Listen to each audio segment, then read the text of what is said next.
right. I should explain a little bit more about what we're doing at Carroll Woods. Ken has about a 5-year head start on the rest of us, but we have a group called the Friendship Network, and it was started by another resident and myself when we were talking one day, and we discovered we had a similar concern about the number of isolated residents here, people who just do not have any meaningful participation. So we tried to decide what to do there, and as things have evolved, this is sort of in two parts. For the lonely residents, we can really hope to get their neighbors and other people to encourage them to come out more. That's the best way to do it on the um, personal side. And so our turf is kind of out in we can do things out in the common areas and hope that neighbors invite them to their little happy hour, or maybe invite them to lunch or something like that. And we know that some people have very serious problems getting around. They might like to, but they have mobility problems or vision problems or hearing problems. And so that really takes, or they may have emotional problems like they're grieving the loss of their spouse, or they're a caregiver for someone with dementia. And so they have very serious issues that only really a social worker can take care of. And so as we divide things up, we work with the social workers here to refer people to them, and they can get them the expert kind of help that they need. So that's the first part, the isolated people.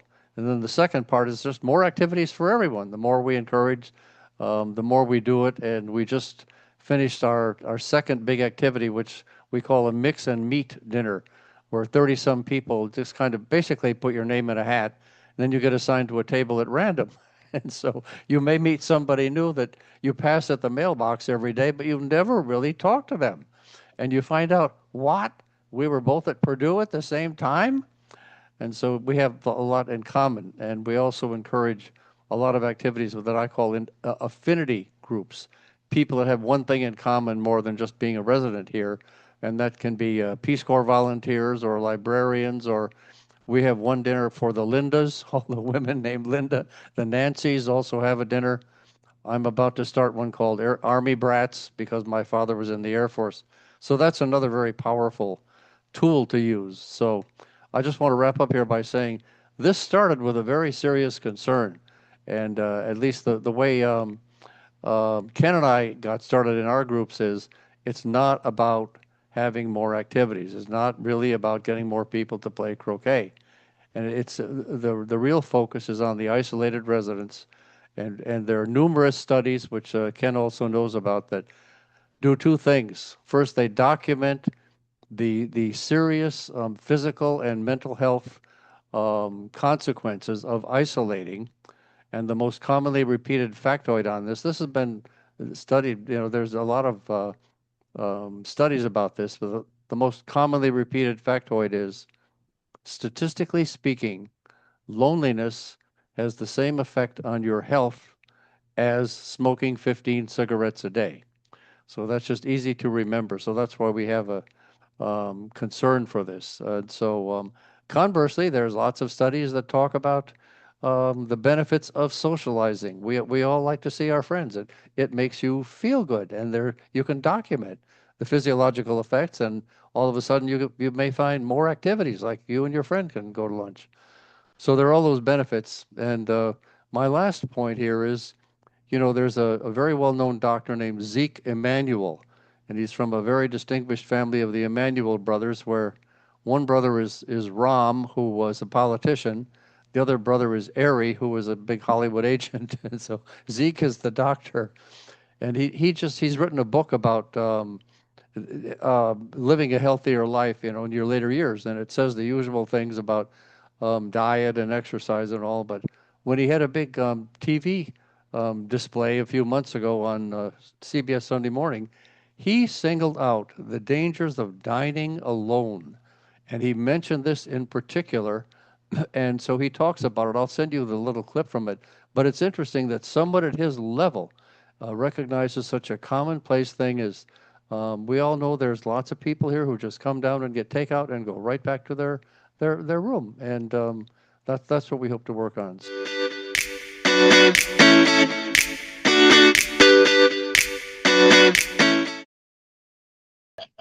We started also with with getting people to dine. And we first got 5 or 6 people who said yes, they'll host a table of 6. And um, we then kind of parceled out 30, 40 people that we thought would want to go or haven't been invited. And as you'd expect, the hosts would invite the folks in a variety of ways. Usually, a personal invitation was the best way. Um, and they get a lot of no's or, oh, I have something going on that day. But we keep adding names to, and getting 6 people around, other than those who have severe hearing problems, uh, as that evolved, everyone seemed to like that. And so we did more of it. This was a time where we didn't have our full dining. They were doing dining room renovations. So there are a lot of folks who couldn't make their own reservations. And so being invited uh, was a big deal. Um, Now, as we've evolved, we don't do that much uh, dining invitations anymore. It's gotten old hat, and people have found their own ways of doing that. I'd like to think of that as a success story, but that's the challenge. You start something, and uh, even on the people who, another challenge is you get people who were alone, they start making friends, and then they form cliques, and then they leave everyone else out again. So you succeeded, but you failed because they're not open to other people. Um, um, so it's an ongoing process, and you just have to keep trying different things, trying to attract different folks.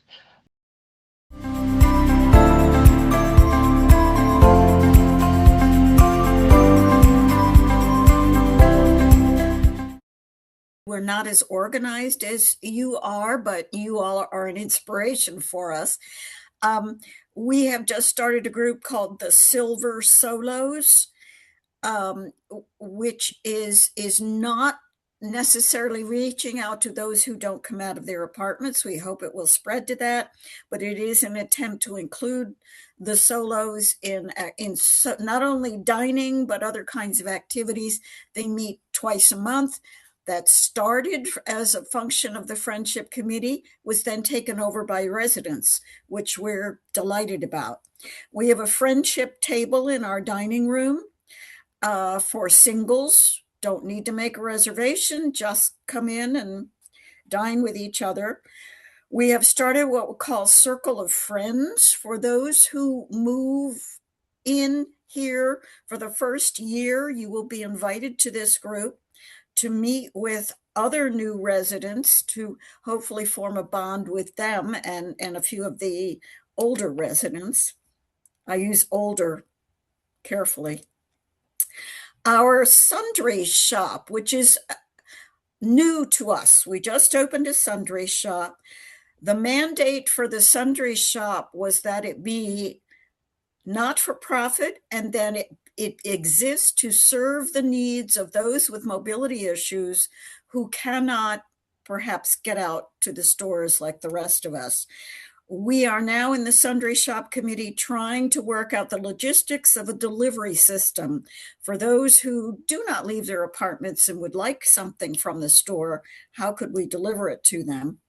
And I think one of the biggest steps Searstone is taking is they are in the process of hiring a social worker who will serve the needs of those in independent living. And we asked that part of the job description be that they specifically reach out to those who are isolated, number one, and number two, educate the rest of us on the best way for us to reach out, and how to identify needs. So those are the scattered attempts. We hope to bring that under an umbrella and be a little bit more focused and organized. I do have a question, if this is the proper time to ask it. Sure. We are becoming particularly focused on those who are not technologically savvy. So much of our life here depends on the portal. Everything is go to the portal, look on the portal, sign up on the portal. There are many people who cannot or will not. And I think a lot of those are the people who may be isolating in their apartments. Um, does anybody have a way to? I think the newsletter is a fabulous way to reach out to people, to put something in their cubby that they can read. Is there, do you all have any other thoughts on that? Well, What is we have a newsletter that comes out every other week. We have a what's called a PNV, Porter's Neck Village preview, which comes out once a month, and that lists all the activities for the month. Mhm. We have the portal, and I'm with you, Mary Lynn. I don't think we're at the point where everybody is so technologically savvy that we can give up on paper yet.